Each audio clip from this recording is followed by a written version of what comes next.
ট্রাইব্যুনালে গিয়ে সাক্ষী দেন। আমরা যারা হত্যাকাণ্ডের সাথে জড়িত সবাইকে ফাঁসিতে ঝুলাতে চাই, কোনো আপোষ করতে চাই না।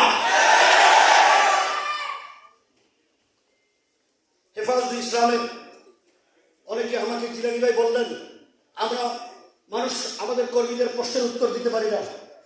হেফাজতের সংবিধান তৈরি হয়েছে, গঠনতন্ত্র আমরা সংশোধন করেছি, করার জন্য দেওয়া হয়েছে, সংশোধন করে প্রিন্ট আকারে আমরা আমাদের দায়িত্বশীলদের কাছে ইনশাআল্লাহ পৌঁছে দেব।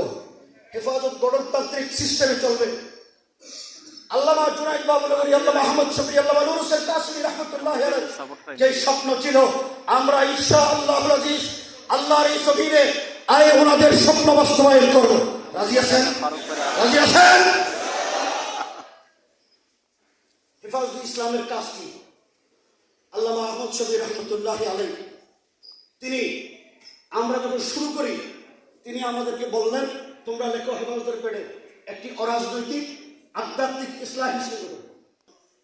এদেশের রাষ্ট্র যারা চালায়, চিন্তা করেন, রাষ্ট্র যারা চালায় ইউনিয়ন পরিষদ থেকে বঙ্গভবন পর্যন্ত, এখানে কোথাও দিন পছন্দ করে লোক আছে?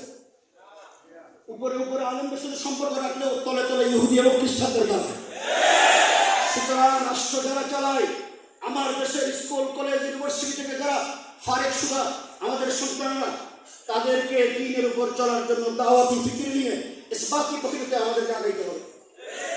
আল্লামা আহমদ শফি এই কর্মসূচি দিয়েছিলেন আমাদেরকে। হুজুর আমি বলি, আল্লামা আহমদ শফি রহমতুল্লাহি আলাইহি আমাদেরকে এই দাওয়াতের কর্মসূচি দিয়ে হাটাদারি মাসার সকল হাদিস আল্লামা শামসুল আলম সাহেবের নেতৃত্বে আমরা বাংলাদেশের বিভিন্ন মক্তবে ফিকিরের উলামায়ে কেরাম, কলেজ বিশ্ববিদ্যালয়ের প্রিন্সিপাল ডিসির কাছে আমরা দাওয়াত দিয়ে গিয়েছি, ডিসিএসপিদের কাছে দাওয়াত দিয়ে গিয়েছি।